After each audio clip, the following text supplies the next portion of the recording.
estava lendo um livro, li uma boa parte dele, sobre a recepção de pessoas convidadas, de pessoas visitantes, como isso é importante na igreja. O sujeito trabalha um livro inteiro falando de como é que se trata os visitantes. Aqui nós temos os visitantes que são os discípulos. Eles vão chegar nas cidades ou nas aldeias e serão recebidos. Existe já a predisposição para receber. Jesus conta com isso. E as pessoas que recebem, elas são abençoadas também. Tanto é que ele diz, olha, quando sairdes num lugar que não ouvirem, batam o pé, a poeira das suas sandálias. Então, saindo eles, pregavam ao povo que se arrependesse. E aqui vem um sumário do que eles estavam fazendo. Expeliam muitos demônios e curavam numerosos enfermos. Muita gente foi abençoada pela mão dos discípulos na cura de enfermos. Ele diz aqui, ungindo-os com óleo. Pessoalmente, eu não sei por que não pode ungir com óleo. Na verdade, aqui você tem uma narração, e em Tiago você tem um mandamento. Ungir com óleo e orar pelas pessoas. Mas daí vem lá um sujeito americano que faz um trelelê lá e diz que isso daí pode ser... Você é disciplinado porque você está fazendo o que a Escritura diz. Estranho, né? Mas fica aí o meu voto de protesto. Né? Aí, nesse intermédio, acontece, e aqui vem aquela habilidade de Marcos de inserir um texto dentro de outro texto, ou um episódio dentro de outro episódio. Veja, nós temos as instruções para os 12, e daí, no versículo, deixa eu ver só o seguinte aqui no versículo 14, até um determinado trecho, e aqui ficou faltando alguma coisa, né? Até o versículo 29, nós temos essa inclusão da morte de João Batista. João Batista foi falado no capítulo 1, e agora João Batista aparece aqui. Qual é a função de João Batista aqui? João Batista está sendo, é preso e vai ser decapitado. Então, essa história aqui explica e, ao mesmo tempo, antecipa o que vai passar por Jesus, a morte. Um profeta que aponta o caminho do Senhor, mas que também revela que ele, como seguidor ou testemunha do Senhor, também passa pelo martírio. Então, esse texto é muito importante nesse sentido. Ele é bem detalhista. Se você pegar os outros evangelhos, ele não tem essa riqueza de detalhes. Então, o Marcos, ele faz questão disto. Aí vem uma coisa interessante. No versículo 30, os discípulos voltam. É aí que vem a intercalação. Intercalação, então, é a instrução aos 12, a morte de João Batista e o retorno dos 12. Então, esse sistema é chamado intercalação, ou sanduíche. Marcos usa várias vezes. Eu queria mostrar, outra vez eu não consegui fazer isso, mas eu vou mostrar um outro texto que faz isso. Veja, volte a Bíblia para o capítulo 2. Acompanhe-me. Aqui vou dar um exemplo, para a gente ficar mais atento. Né? Eu vou ler isso daqui saltando um texto, saltando a intercalação. Então é preciso que vocês leiam comigo, né? Acompanhem comigo. Capítulo 2, versículo 1. Dias depois entrou Jesus de novo em Cafarnaum e logo ocorreu que ele estava em casa. Muitos afluíram para ali, tantos que nem mesmo junto à porta eles achavam lugar. E anunciava-lhes a palavra. Alguns foram ter com ele, conduzindo um paralítico levado por 4 homens, e não podendo aproximar-se dele, por causa da multidão, descobriram o eirado no ponto correspondente ao que ele estava. E fazendo uma abertura, baixaram o leito em que jazia o doente. Vendo-lhes a fé, Jesus disse ao paralítico: Filho, os teus pecados estão perdoados. Daí você pula para o versículo 11. Eu te mando, levanta-te, toma o teu leito e vai para casa. Então ele se levantou e no mesmo instante, tomando o leito, retirou-se à vista de todos, a ponto de se admirarem todos e darem glória a Deus, dizendo: jamais vimos essa coisa assim. Então veja, eu tirei o aspecto da altercação que Jesus tem com os fariseus. Ou seja, é um texto que foi ampliado por uma altercação para explicar qual o motivo do perdão de pecados. Então, Marcos sempre faz isto. Ele coloca um texto, apresenta um episódio, intercala um texto, outro episódio, e dá um completo visão da função desse texto. Voltando para o capítulo 6, aqui nós temos a primeira multiplicação. No Evangelho de Marcos, Mateus e Lucas, nós temos 2 multiplicações. No Evangelho de João só aparece uma. Aqui nós temos 2 e é muito interessante isso. Ou seja, Jesus faz uma multiplicação dos pães e depois faz outra. Isso daí fecha um bloco inteiro. Tá? Então você vai encontrar isso no começo e no fim. O que Jesus está fazendo? O que o episódio quer dizer, esses 2 episódios? É que eles devem ser lidos na sua completude, na sua inteireza. Não só um, mas levando em conta o outro. Porque a lição está em todos os 2. Tá? Isso forma um cenário. Você tem aqui um começo, né? E aqui você tem um fim. E esse meio aqui vai jogando para os lados, e ao mesmo tempo, do começo para o meio, das pontas vão jogando para o meio. Isso é muito importante quando a gente lê esses textos bíblicos, né?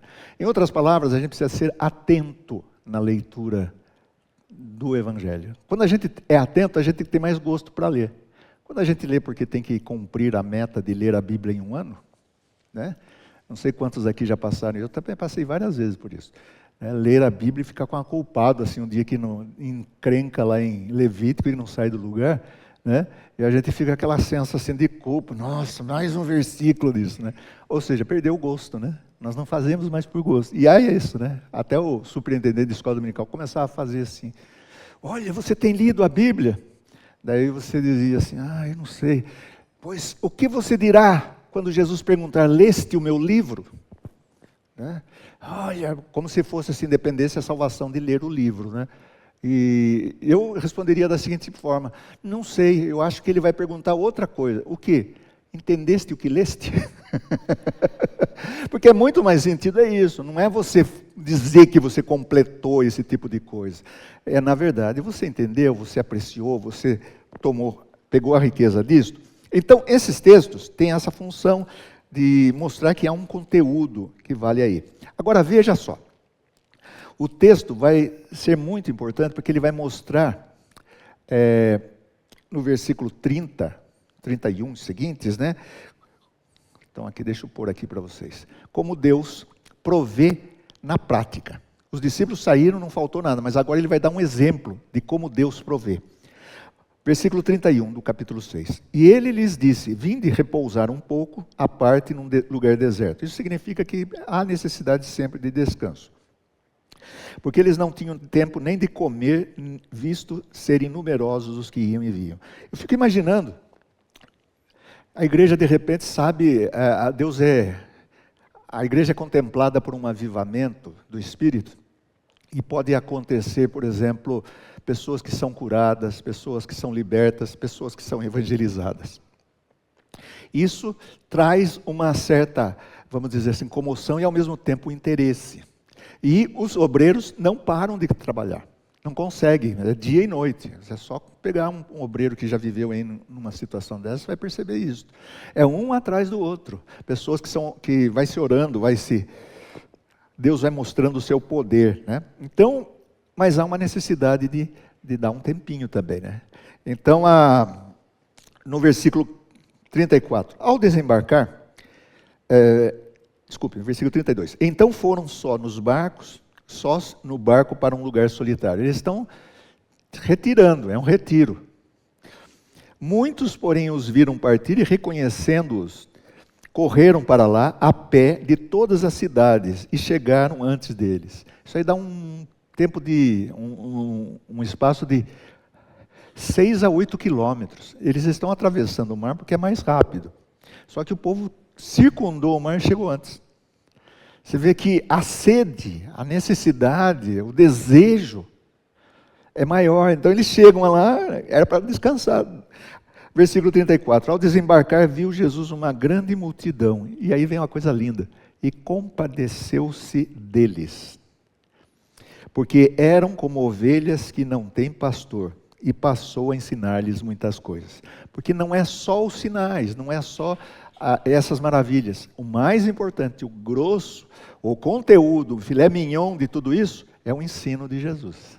Tá? Então ele ensina cheio de compaixão, mas não termina aí. Ele vai multiplicar os pães, o alimento. Vai alimentar uma multidão. Tá? E aqui vem, essa coisa é muito importante, porque ele diz assim, como ovelhas que não têm pastor. Nós já pegamos ovelhas, já pensamos no pastor com as ovelhas, mas essa linguagem é metafórica e diz respeito aos reis e líderes do povo. Se você olhar em Ezequiel 34, você vai perceber lá como Deus está zangado com os pastores de Judá, e ao mesmo tempo vai prover pastores segundo o coração de Deus. Tá? O pastor verdadeiro, aí jogando de lá para cima e até nós, é aquele que dá a vida pelas ovelhas. Jesus deixou claro para isso. Né? Como é que você sabe que um pastor é verdadeiro? Não é somente pelo que ele fala, mas é também pelo que ele faz. Tá? Não há esse desligamento, esse descolamento da vida e da palavra. Na verdade, é um todo, e esse todo exige muito. Então, depois de ter feito isso, aí, versículo 35. Em declinando a tarde, vieram os discípulos a Jesus e lhe disseram, é deserto este lugar e já avançada a hora. O retiro é complicado. Despede-os para que, passando pelos campos ao redor e pelas aldeias, comprem para si o que comer. É uma resposta lógica. Quando você fala, é lógico. Né? Lógico é aquilo que é racional. É isso aqui é racional. Jesus lhes respondeu, dai-lhes vós mesmos de comer. E aí complicou. Eles ficam numa sinuca de bico. Disseram-lhe, iremos comprar 200 denários de pão para lhes dar de comer? Essa é a resposta lógica. Ou seja, será que a gente vai ter condições? 200 denários são 200 dias de trabalho. A pessoa ganhava 1 denário por dia. 200 denários ali, ninguém tem. Então, na verdade, eles estão jogando aí com a hipérbole, exagerando para mostrar, o que você está pedindo não dá. E é interessante porque Jesus já respondeu outras vezes sobre isso. E ele lhes disse, quantos pães tendes? E de ver. E sabendo, eles responderam, 5 pães e 2 peixinhos. E 2 peixes. Peixinhos é outro texto. Então Jesus lhes ordenou que todos se assentassem em grupos sobre a relva. Ninguém sabe de nada. Só tem esses peixes, né? 5 pães e 2 peixes. Todos se sentam. E o texto diz assim, ó, se assentaram em grupos de 100. Nós não temos 100 pessoas aqui. Grupos de 100 e de 50 em 50. E esse pessoal está aí esperando alguma coisa. Não sabe que se vão comer. A ideia é dos discípulos, né? E o fizeram, repartindo-se em grupos, né? No versículo 41. Tomando eles os 5 pães e os 2 peixes, erguendo os olhos ao céu, os abençoou e partindo os pães, deu-lhes aos discípulos para que os distribuíssem. E por todos repartiu também os 2 peixes. 5 pães e 2 peixes que dá para essa multidão de 5.000. Todos comeram e se fartaram. E ainda recolheram 12 cestos cheios de pedaços de pão e de peixe. Os que comeram dos pães eram 5.000 homens. Então, ele só contou os homens. Aí você tem crianças, mulheres, é muito mais gente. O povo era prolífico nesse ponto. Né? Hoje, por exemplo, uma família tem 2 filhos. Acho que está bom, né? Mas não só substituiu. Quando a gente tem só 2 filhos, a gente está substituindo o marido e a mulher por 2. Não estamos enchendo a terra, né? Na verdade, existe até uma necessidade disso. Até as pessoas que trabalham no IBGE sabem disso. Eu quero mostrar para vocês agora o que acontece na segunda multiplicação dos pães. Veja o capítulo 8. Naqueles dias, quando outra vez se reuniu grande multidão, não tendo eles o que comer, chamou os discípulos e lhes disse, tenho compaixão dessa gente, porque há 3 dias que permanecem comigo e não tenho o que comer. A situação é um pouco mais séria do que a primeira. Se eu os despedir para suas casas em jejum, desfalecerão pelo caminho. E alguns deles vieram de longe. Mas os discípulos lhe responderam, de onde poderá alguém fartá-los de pão neste deserto? Isso daqui é uma amostra de que se vê e não aprende.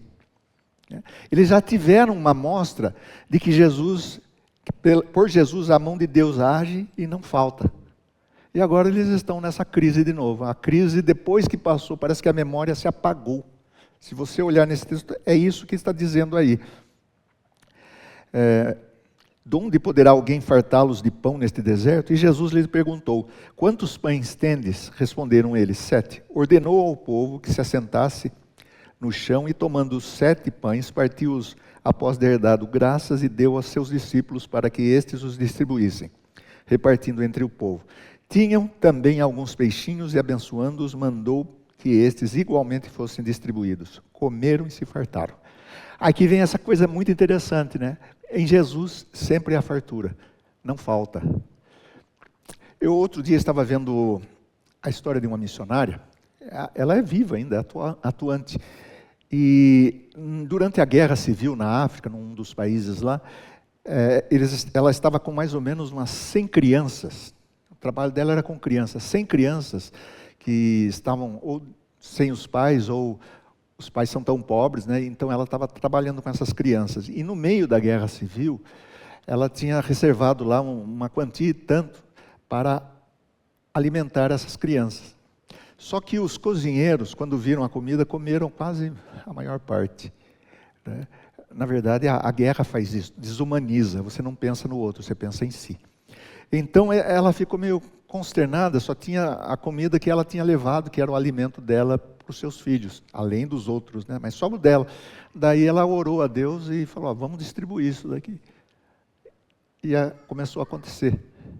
Um alimento atrás do outro. Aquele lanche se transformou, foi se transformando, se transformando. Isso daí não é regra social. É alguma coisa que tem a ver de maravilhoso.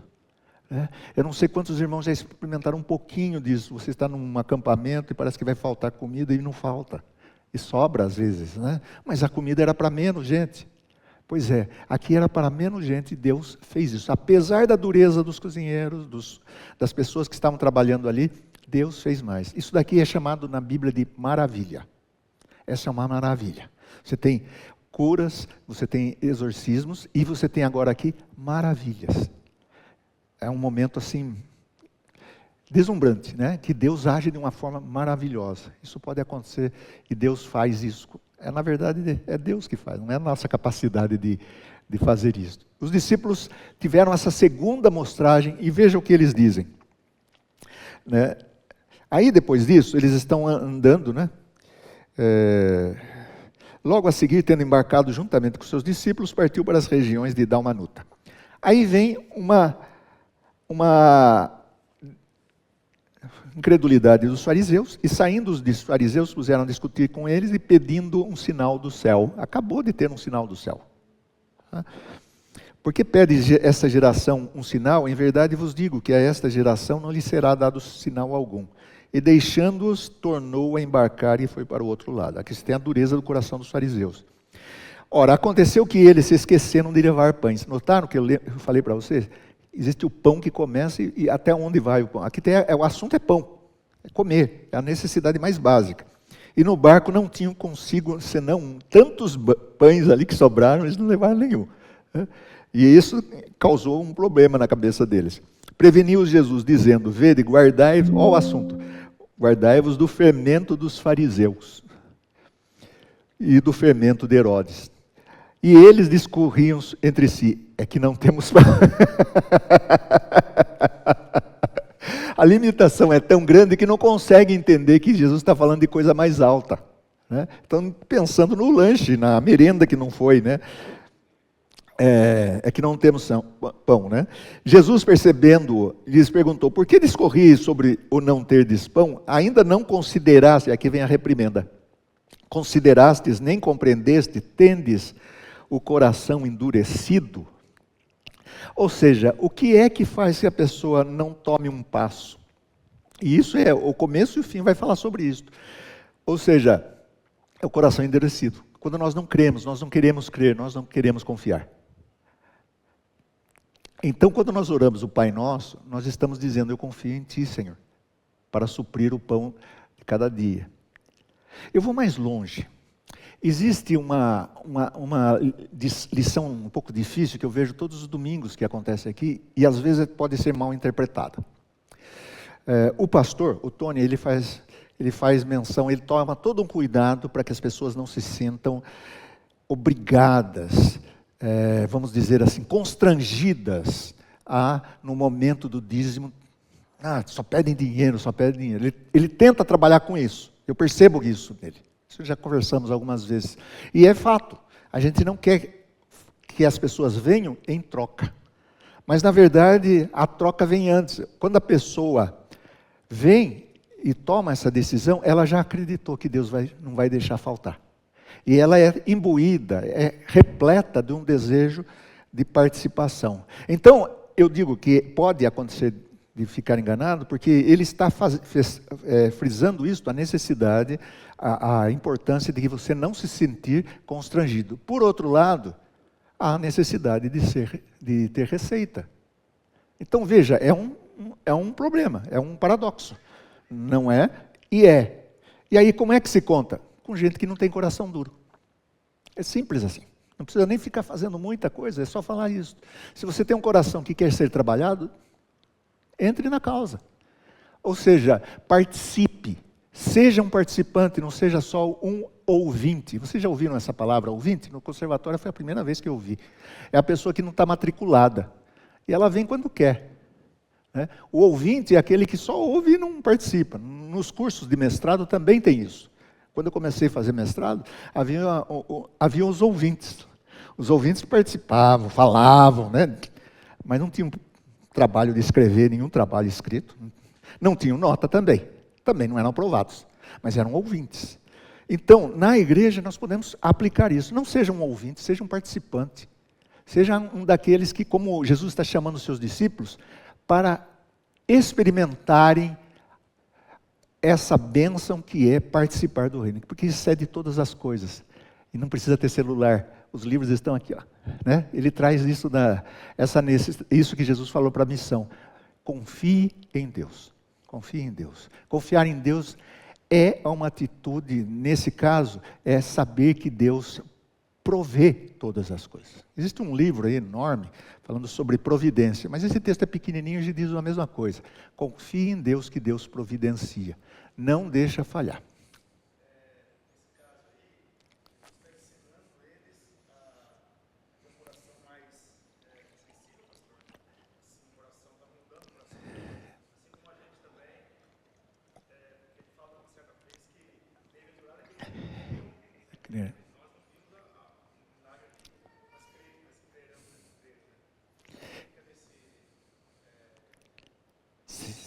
Sim, é isso mesmo.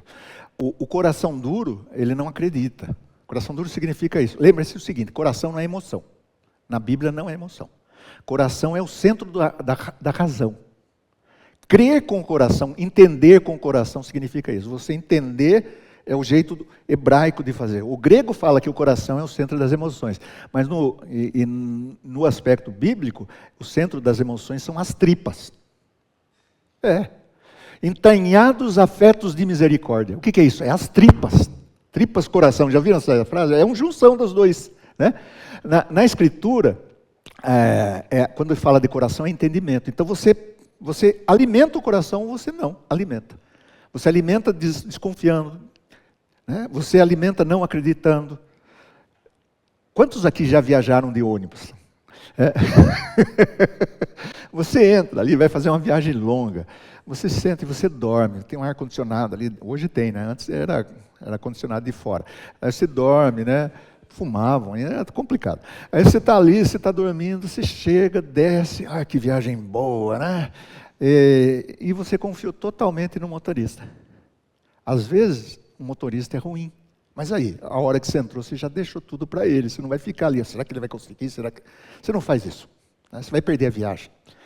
Então, existe é mais ou menos como o avião, né? O avião já é outra coisa, né? Não sei quantos aqui já viajaram de avião, mas o Jô Soares tinha um quadro, depois pode cortar isso, viu, Tony? Um quadro que era um padre alemão, né? E que ele viajava muito de avião. Sentou o sujeito estava com medo, porque era a primeira, naquela época, né? Década de 70, 80, um medo de o avião cair e tal.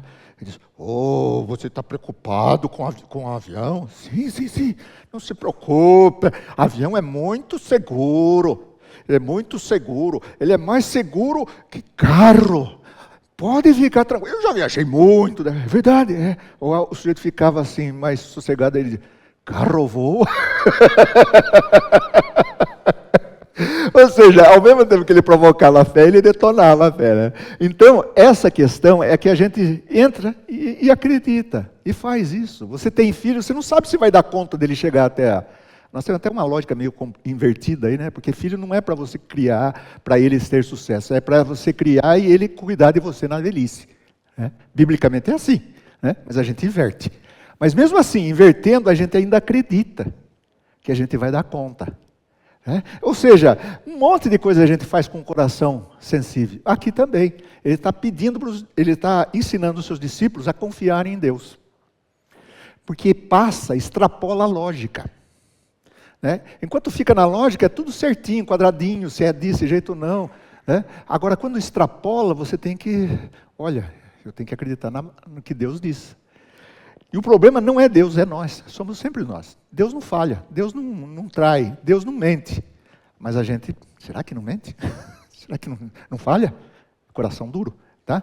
Então, tendo dito isto, você vai ter essa lição. Eu gostaria agora de voltar para vocês, para o capítulo 7, que também vai tratar de um assunto aí no começo, sobre pão. Tá? Então, o capítulo 7, e nesse daqui vai ser o último aqui, né? Então diz assim, ora reuniram-se os fariseus e alguns escribas vindos de Jerusalém, e vendo que alguns dos discípulos dele comiam pão com as mãos impuras, isto é, por lavar, pois os fariseus e todos os judeus, observando a tradição dos anciãos, não comem sem lavar cuidadosamente as mãos, quando voltam da praça, não comem sem aspergirem, e há muitas outras coisas que receberam para observar, como a lavagem de copos, jarros, vasos de metal e camas. Interpelaram-no os fariseus e os escribas, por que não andam os teus discípulos de conformidade com a tradição dos anciãos, mas comem com as mãos por lavar? Respondeu-lhes, bem profetizou Isaías a respeito de vós. Jesus é duro aqui com esses homens. Hipócritas. A palavra hipócrita significa algo escondido, é alguma coisa que está escondido abaixo da superfície. Hipo tem essa ideia de abaixo, né? Crites é de escondido, né? São criptos. Né? Então, na verdade, no teatro romano, eram aquelas máscaras que as pessoas faziam. Né? Ela finge ser outra. O ator é aquele que finge ser outro. Ele não é aquilo. Jesus está chamando esses homens de hipócritas nesse sentido. Este povo honra-me com os lábios. É bom de liturgia. Mas o seu coração está longe de mim. Quer dizer, cantar, louvar, ler os salmos, eles são bons. Mas só fica nisso, só fica dos lábios para fora. Tá? E em vão me adoram, ensinando doutrinas que são preceitos de homens. Quando fala de tradição aqui, é a interpretação sobre o texto. Quantas vezes as pessoas acreditam mais na interpretação do que no texto? A interpretação acaba sendo... Os fariseus tinham o que era chamado de Torá oral. Tinha a Torá escrita, que é aquela que nós temos, e tinha a Torá oral, que era a interpretação da Torá escrita. E a Torá oral, que era a interpretação, ela tinha mais valor do que a Torá escrita.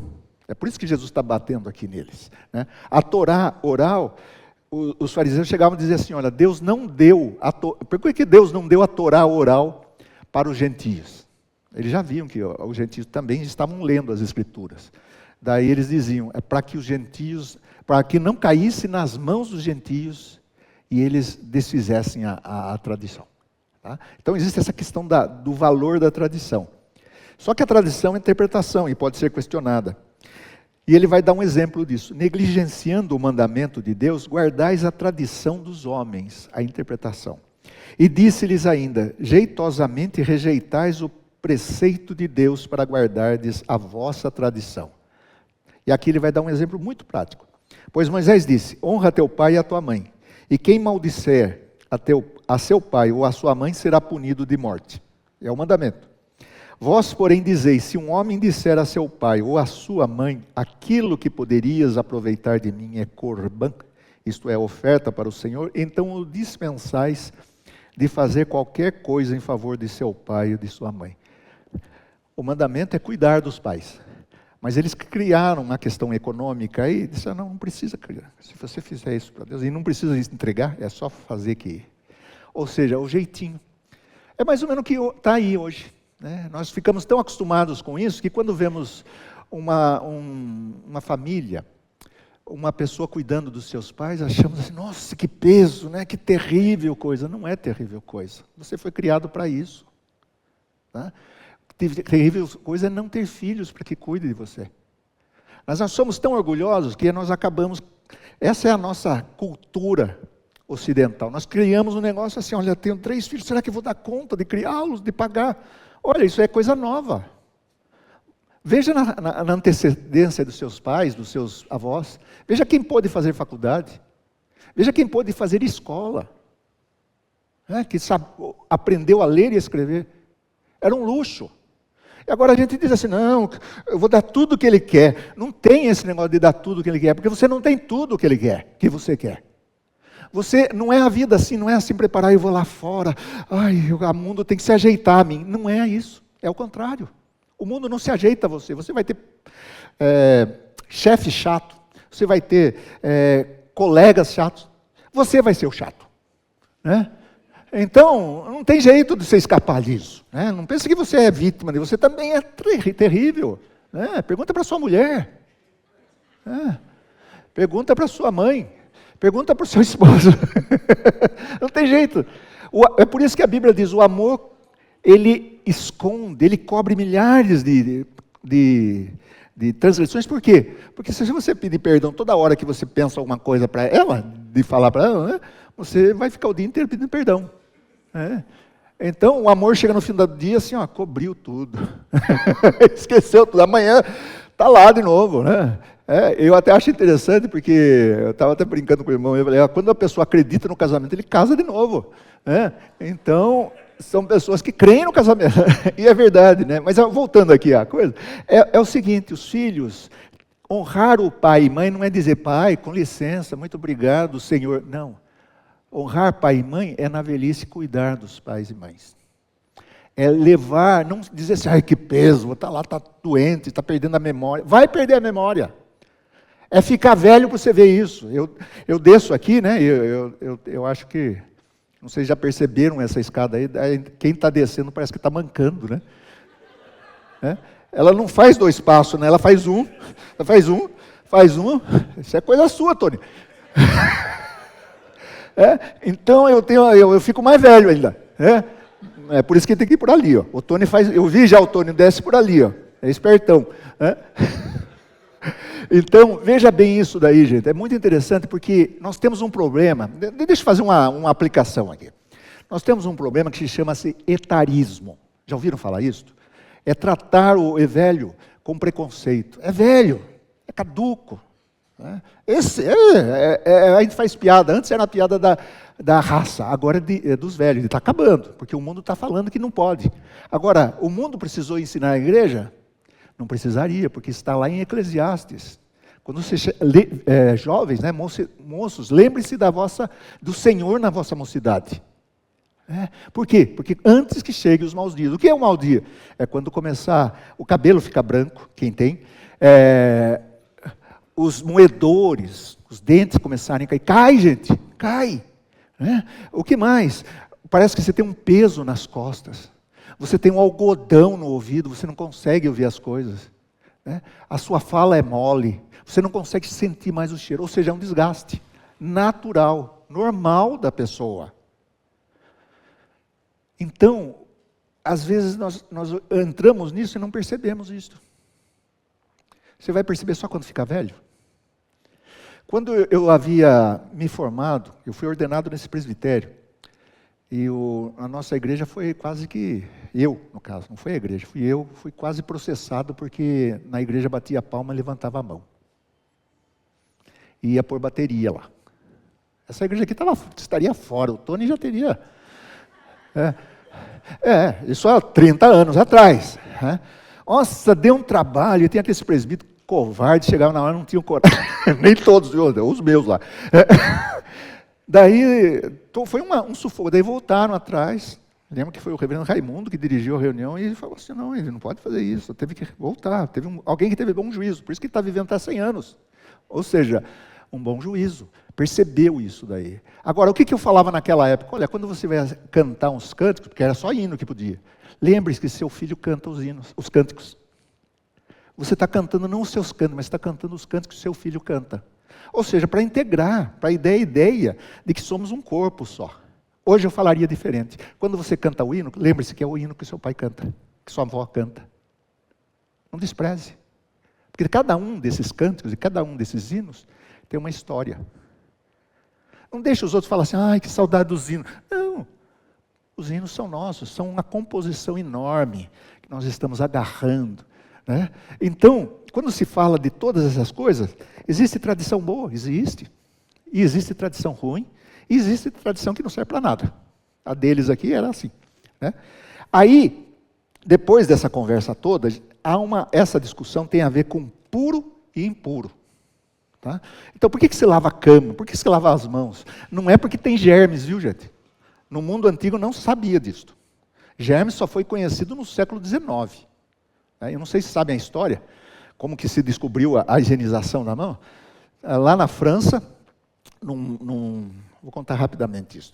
Uma escola, que era hospital, morria muitas mulheres. As mulheres estavam morrendo no parto, ou durante a gravidez, né? Mas principalmente no parto. O que acontecia? Daí alguém lá percebeu assim, que onde as mulheres eram atendidas por parteiras, não havia risco de morte. Agora, onde haviam os estudantes de medicina, ali parece que acontecia mais as mortes. Daí o sujeito foi estudar isso e descobriu que, na verdade, tinha alguma coisa ali que eram germes. E ele fez, então, uma água com um pouco de cal e obrigava os alunos a lavarem-se antes de ir fazer, porque eles saíam da sala de anatomia, trabalhando com cadáveres, e iam para o ambiente das grávidas. Então faziam um exame de toque. Né? Os sujeitos faziam sem ter imunizado ou higienizado. Então, essa era a ideia, lavava-se e ia lá. E começaram a não morrer mais. Não acontecer mais isso. Mas daí um dia, um lá morreu. E o médico ficou num problema. Eu falei, mas como é que pode morrer se a gente já estava fazendo algumas coisas assim? Aí ele foi para os alunos e cheirou a mão de cada um, e pegou uma. Agora puxou o sujeito até a mulher morta e falou, agora fale para ela que você não lavou a mão. Então isso só foi acontecer no século XIX. Aqui não. Quando se fala, por exemplo, de lavar as mãos, lavar essas coisas todas, tem a ver com pureza, impureza. A pureza, você dizer que alguma coisa é tabu, você controla o ambiente. Tá? É uma questão de controle. Então, essa é a situação. Daí Jesus desmascara isso. Versículo 17. Quando entrou em casa, deixando a multidão e seus discípulos, o interrogaram acerca da parábola. Então lhes disse, assim vós não entendeis? Mais uma vez, os discípulos nunca entendem. Não compreendeis que tudo o que de fora entra no homem não o pode contaminar? Porque não lhe entra no coração, mas no ventre, e sai para o lugar escuso? E assim considerou ele puros todos os alimentos, bem antes de Paulo, bem antes do Atos, e dizia, o que sai do homem, isso é o que contamina, porque de dentro do coração, veja a linguagem, do coração dos homens é que procedem os maus desígnios, a prostituição, os furtos, os homicídios, os adultérios, a avareza, as malícias, o dolo, a lascívia, a inveja, a blasfêmia, a soberba, a loucura. Ora, todos esses males vêm de dentro e contaminam o homem.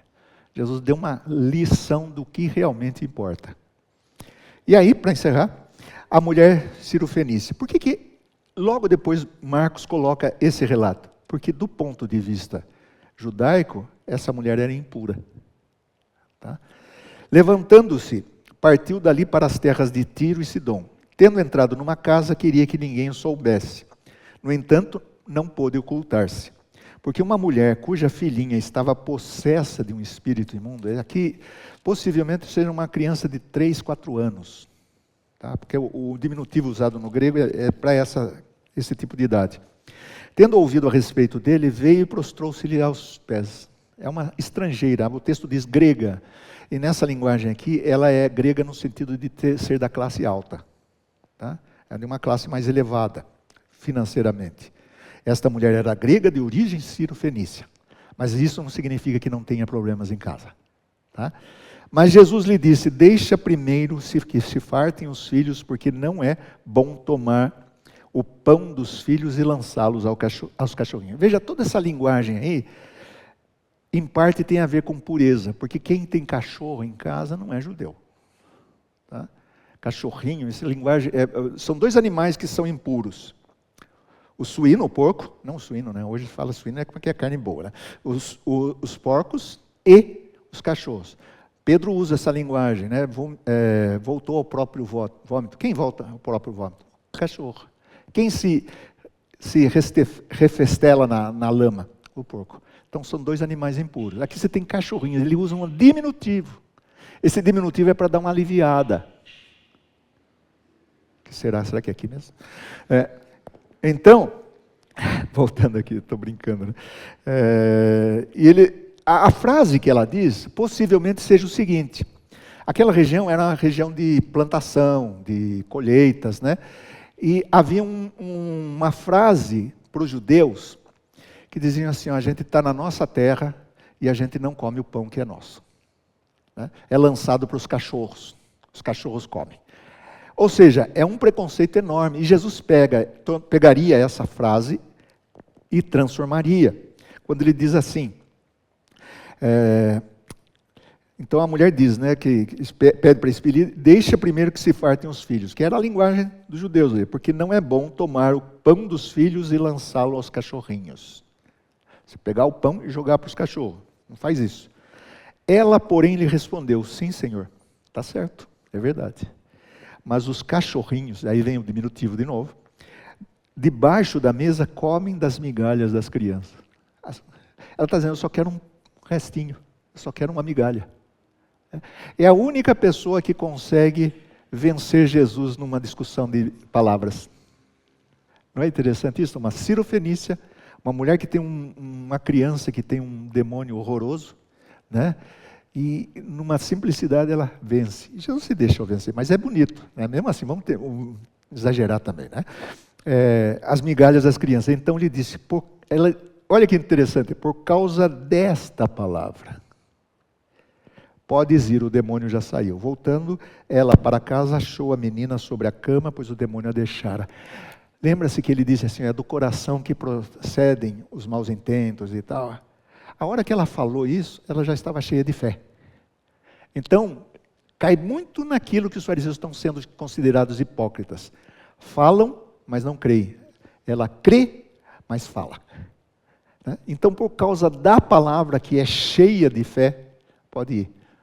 O demônio já deixou. E aqui nós vemos a segunda palavrinha, que é cama, que é a palavra cline, que significa cama de gente rica, né? Mas a menina está liberta. Então, isso tudo mostra que o pão, voltando ao pão, o pão às vezes até os gentios pegam um pouquinho, mas sabe o que fazer com ele, né? A função desse texto todo, né, é mostrar duas coisas, como eu estava dizendo. Eu me perdi nesse negócio aí, mas duas coisas, né? Eu não tenho a habilidade do Tônio. O Tônio é demais nisso aí. Uma delas é Deus provê. Deus provê tudo. E a outra, fé, que é a resposta para que... Só vou acreditar que Deus provê porque eu tenho fé. Só vou chegar a essa conclusão da providência de Deus porque eu creio. Tá? E Deus não falha, Deus não falta. Tá? Isso é uma coisa que a igreja, os leitores do Evangelho, são desafiados a crer, a participar disto. Você crê que Deus provê todas as coisas? Você crê que tudo está dentro dessa soberania de Deus? E que não é só repetindo, dizendo outras vezes, né, Deus está no controle. Não, é crer mesmo que Ele está no controle. Mas isso não significa que eu não esteja descontrolado, né? Nós podemos estar sofrendo, mas a fé, o discipulado é uma escola. De manhã eu posso ter falhado, mas agora eu posso ter mais segurança. Então é sempre um exercício. E é interessante isso, porque a fé, ela funciona como um músculo que precisa ser exercitado. Eu venho de um período de não fazer exercício e comecei a ter problema perdi massa muscular. E isso me deu muita dor. Mas agora, eu estou fazendo alguns exercícios e estou percebendo que estou recuperando a força. Estou recuperando um pouco de saúde. Ainda tenho dores, mas está melhorando. Em outras palavras, a fé é isso. Se você deixar, ela mingua. Mas se você exercitar, ela como um músculo, ela se recupera e aumenta. Essa é a lição que eu gostaria de deixar com os irmãos. Fé na providência de Deus. Leiam o texto para tirar as conclusões melhores do que essas que eu coloquei aqui. Né? Alguém tem alguma pergunta, alguma inquietação?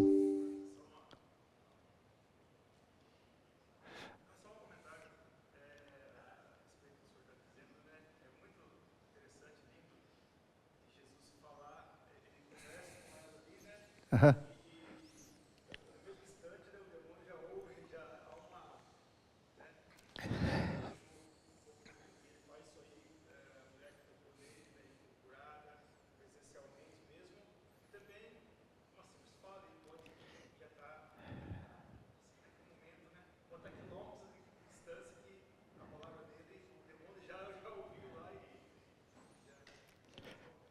De fato, Jesus tem várias maneiras, né? Uma delas é ir até a pessoa, como no caso da filha de Jairo. Outra é falar somente, outra é tocar, né? Outra é por muita oração. Então, você não pode, nós não podemos diminuir ou limitar a ação dele só um momento, só uma maneira. Nós precisamos descobrir, mas como é que, será que não tem mais coisa? Será que eu não preciso? No caso, às vezes sim, você tem que ir até a casa, mas às vezes não. Então, é bonito isso, é multiforme a palavra. Ai. Aquele ali? Milagre, 12 cestos sobram. Dois milagres, isso. 7 cestos sobram. Seria um milagre apontando para 12 Israel e gentios? Se não, por que 12 e 7? Há alguma intenção com os símbolos numéricos? Isso mesmo. O 12 poderia estar apontando para Israel e o 7 para os gentios. Né? Você vai encontrar isso em vários comentaristas mesmo. Né? O 7 seria esse símbolo no Evangelho de Marcos apontando para os gentios. É uma possibilidade. O 12 certamente sim. Né? E o 7, no caso, seria o que eu proponho o autor. Mas ele deixa aí aberto, né, para você pensar nisso. E de fato, sempre vai ser dessa maneira. Né? Deus sempre vela. Tanto é que depois vem os gentios aqui, né, no caso dessa mulher. Então realmente é isso. Está certo, a pergunta já está respondida pela própria pergunta. Eu acho que é um milagre, mas é um milagre que tem um teor a mais. Né? Eu chamaria de maravilha isso. É um sinal maravilhoso. E às vezes pode nem ter toda essa vamos dizer assim, esse vislumbre, aquele charme todo. Né? Aqui, vai lá num dia lá, está fazendo, parece que não vai dar e continua fazendo e vai dando, vai acontecendo. Né? A gente já percebeu, já aconteceu. A maravilha pode ser assim, bem sutil, mas ela acontece. Né?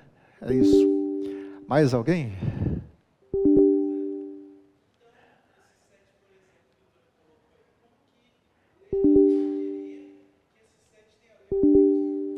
O Tony que tem que explicar, eu não.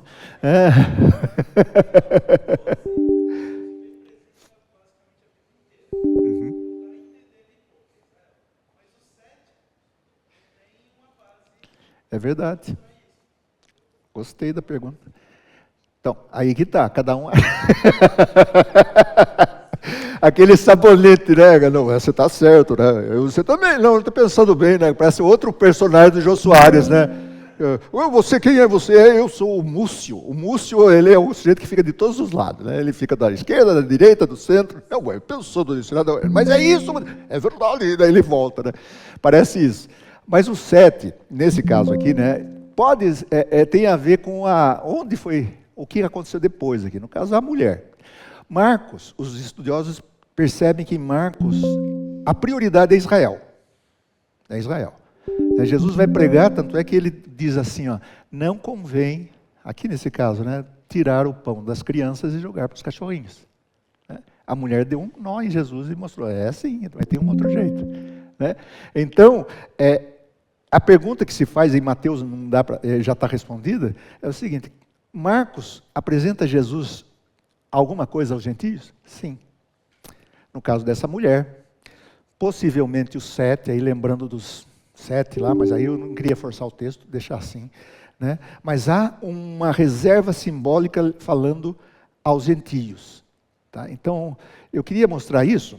Veja o capítulo 15 de Marcos. Tá? E aqui eu vou apresentar isso de maneira, explicando bem. Capítulo 15 é a morte de Jesus. Lá na morte de Jesus. Tá? Jesus está na cruz, está morrendo.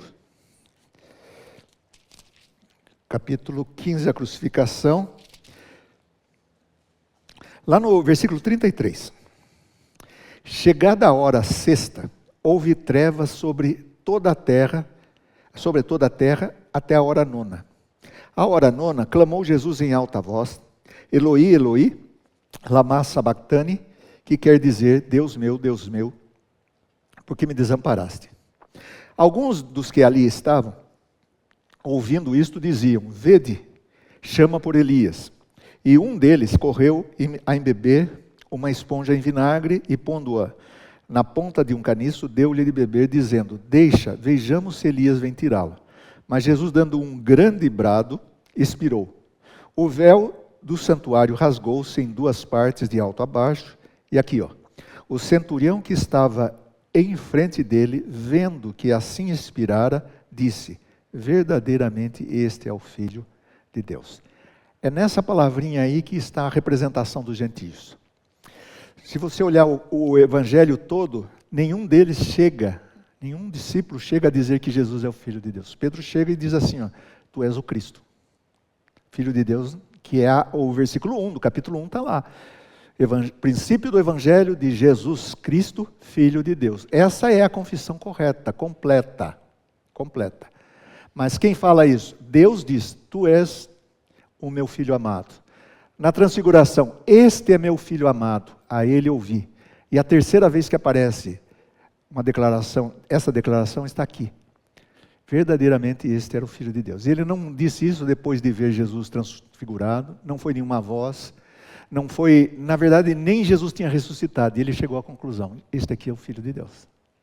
Ele representa os gentílicos, né, nesse evangelho. Mas veja, não é com toda aquela a ambientação que a gente vai entrar em Mateus, é com menos. Marcos trabalha nesses detalhes mínimos, né? Porque senão a gente fica numa situação difícil. Então o evangelho foi para os gentios porque não deu certo com os judeus, simplesmente? Não é assim. Né? Deu muito certo com os judeus, muitos judeus receberam o Senhor Jesus. Né? Depois houve uma gama maior, posteriormente, que vai rejeitar, mas o evangelho foi anunciado primeiramente a eles. Mas também há uma reserva de sentido para os gentios. Não responde tudo, né, mas é assim que os estudiosos veem quando olham para a cruz e veem que os gentios também estão incorporados ali. Na fala desse gentio, este era o Filho de Deus. Né? Aqui dá até para fazer uma comparação, porque são 3 pilares aí, 3 textos pivô. O batismo de Jesus, a transfiguração e a cruz. Tem paralelos. Na primeira, só para falar um pouquinho disso. Na primeira, nós temos João Batista, que é o sinal de Elias. Você tem céus abertos e você tem a voz de Deus. Tu és o meu filho amado. Na transfiguração, você tem Moisés e Elias, está lá, e a conversa depois do monte é, e Elias, quando vem? Né? Você tem a nuvem que desce e a voz de Deus que diz, este é meu filho amado. Na crucificação, você tem os céus fechados, mas a cortina do templo que rasga, da mesma forma lá como o céu se rasga. Tá? Você tem qual outra coisa que eu falei? O Elias. Ele está chamando Elias, Eloi, Eloi. E depois, a fala, este é filho de Deus, agora de um gentio. Inicialmente na boca de Deus, agora na boca de um gentio. Isso é muito bonito, isso. É muito forte isso. É até aí. É só até aí que eu posso falar também. Depois disso não dá mais, não. Eu tenho meu limite também, viu? Alguém quer falar alguma coisa? Sim.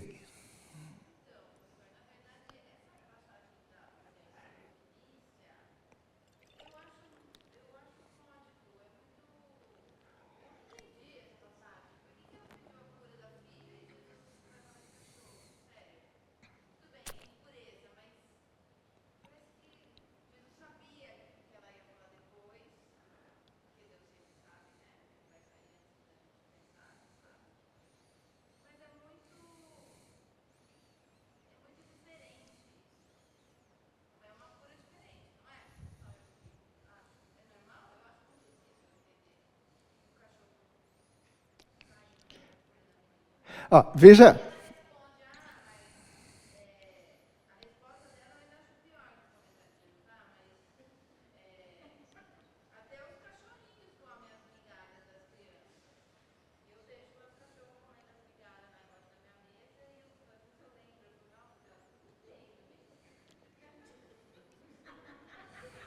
Você joga as migalhas para ela. Que não tinha ração na época. Não, a verdade é o seguinte, ó.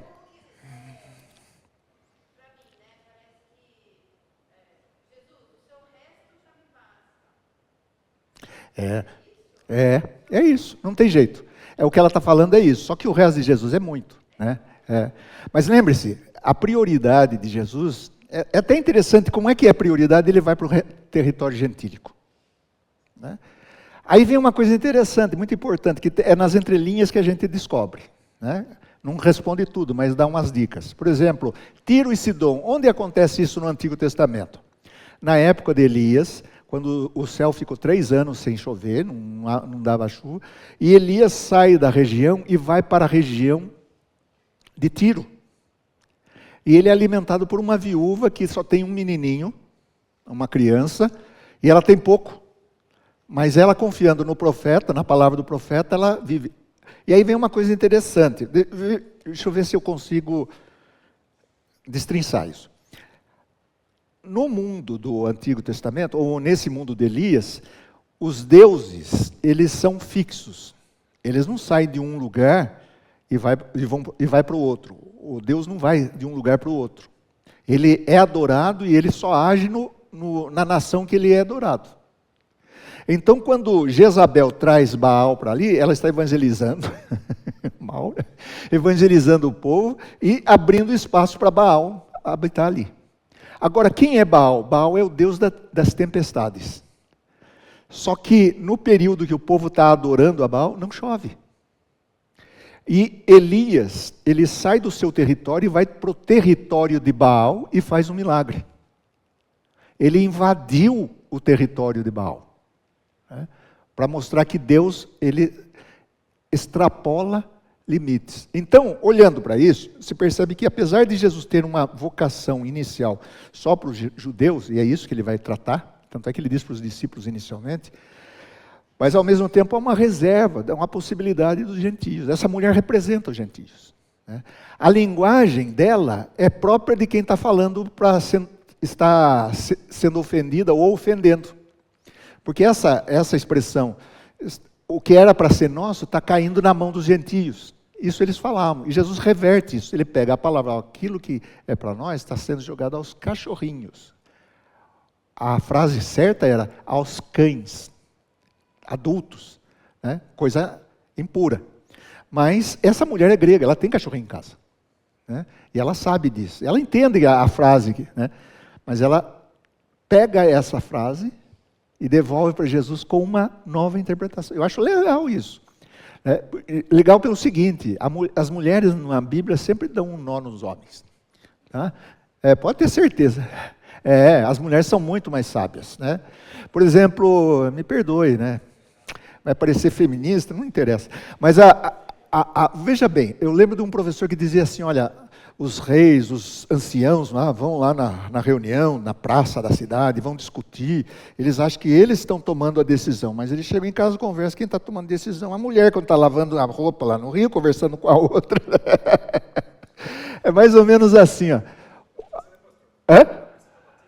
Isso. Às vezes bem, às vezes mal. Mas, no caso, por exemplo, agora você me perdeu aqui. Eu estou tentando pensar duas coisas, não consigo. Isso é coisa de homem também, né? O homem só consegue pensar numa, né? Quando está perdido no trânsito, ele abaixa o volume assim no carro. Então, agora não lembro mais, você estrapalhou. Esqueci mesmo. Acabou a conversa. Retomando a sua pergunta.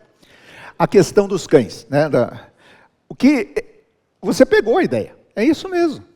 Só que ela mostrou para Jesus, e Jesus, a posição positiva, a coisa positiva de Jesus é que ele diz assim: você venceu.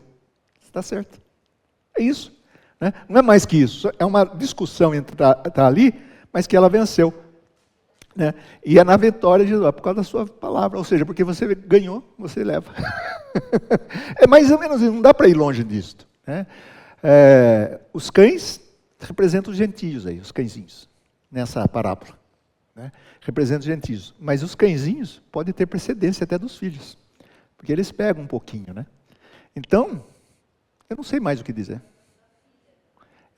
Agora, a menininha, a palavra paidion, que é usada aí, é uma menininha muito novinha. Esse ion aí é geralmente um diminutivo para criança muito pequena.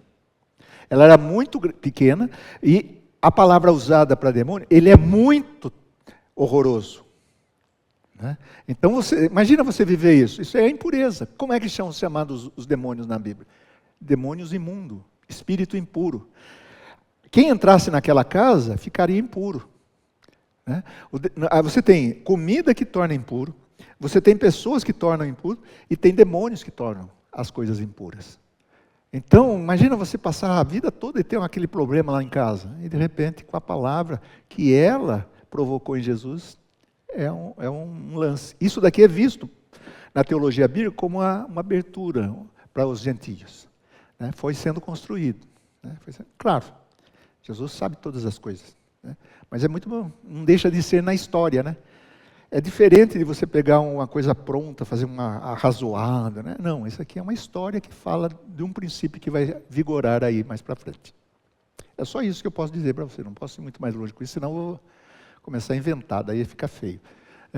Então, bom gente, acho que agora está bom e eu quero terminar.